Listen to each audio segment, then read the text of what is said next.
Сингапурт бид хэд нэг хамтдаа явж исэн та санаж байна уу? Бид Сингапурын хоригдлын сангийн асуудлыг судалж исэн. Хамгийн гол асуудал нь эрүүл мэнд боловсрол орон сууцнаас гадна тэтгэврт зарцуулдаг. За бид өнөөдөр яг Ахмадын тэтгэврийн доод хэмжээг 1.5 сая төгрөг болгох хэрэгтэй гэж ярьж байна. Гэтэл нийгмийн даатгалын сан дангаараа үүнийг үрж чадахгүй. Гасаа боломжгүй.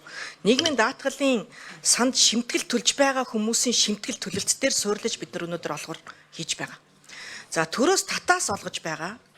Төрөөс олгож байгаа татаас нь болол төрөөс өгөх ёстой мөнгө буюу 95 оноос өмнө тэтгэвртэй гарсан хүмүүс цэргийн албаныхан гих мэтчлэн төрөөс даах ёстой тэр мөнгийг ууг нь бол даах ёстой.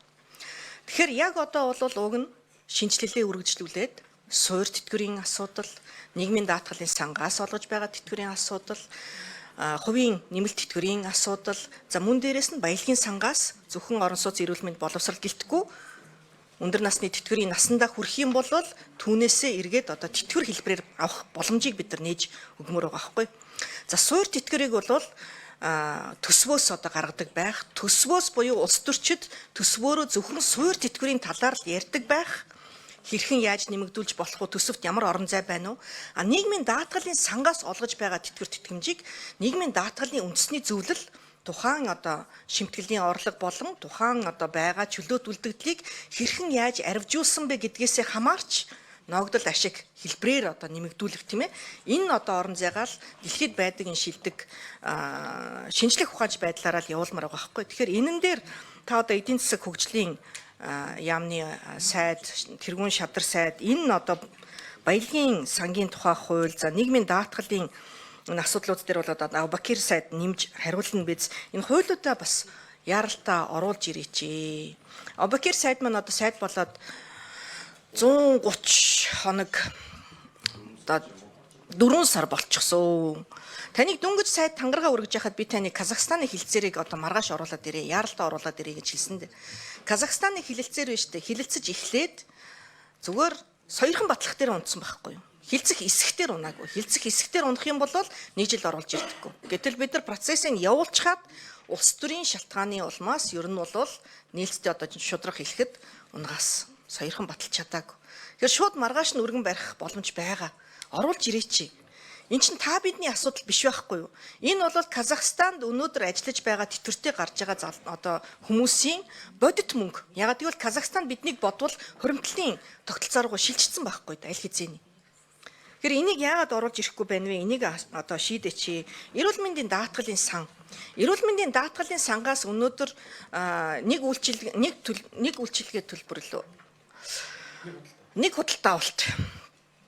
Үүгээрээ дамжуулаад цалин хөлс урсгал зардлыг өгөөд байгаа.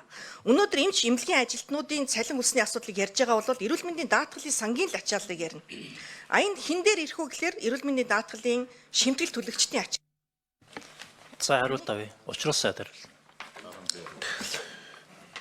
Тэгээ Ариун заяа гишүүн бит хоёр бол сайд байхаас нь ахуулаад энэ ажилд хамтарч ажилласан. Энэ ажил бол бас 2020 оны 1 сард энэ тэтгэврийн шинжилгээг хэрэгжүүлэх ажлын хэсэг 19 оны сүүлд үлээ. Занзан шатар дарга их хурлын дарга байхдаа ажлын хэсэг байгуулад би энэ реформыг хариуцсан.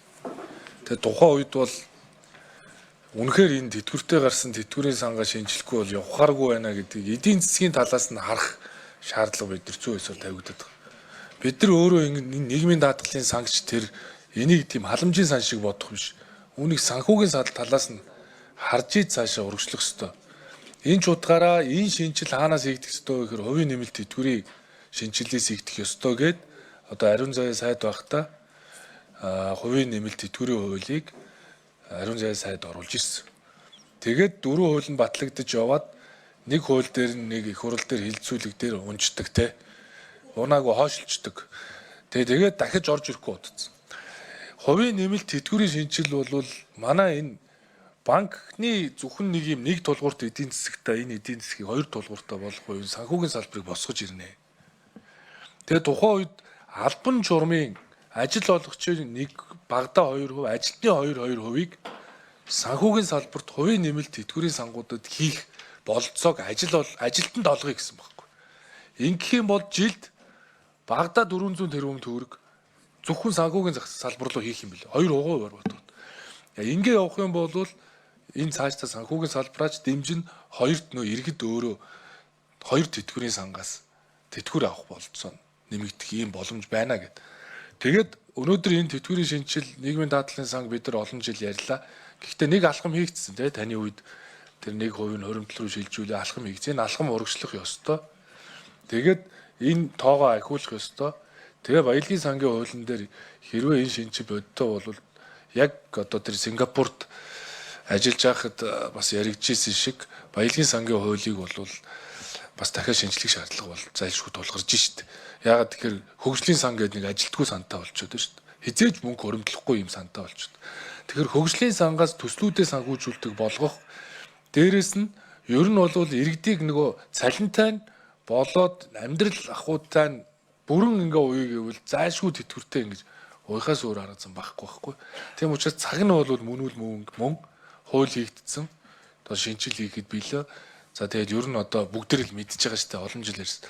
Одоо нэг хос улс төрчлөлтөө зогсоол урагшилжуул тэгэл ажил бол бэлэн л байна. Тэгээд одоо За Аубакир сайд. Тэд аримзыг гишүүнтэй санал нэг байгаа. Засгийн газар бол үндсэндээ одоо төлөвлөж байгаа төлөвлөгөө санал гэх юм одоо 3 давхарт тэтгэврийн тогтолцоог нэвтрүүлэхээр зорж байгаа. За энэ дээр мэдээж суур тэтгэвэр зайлшгүй хэрэгтэй.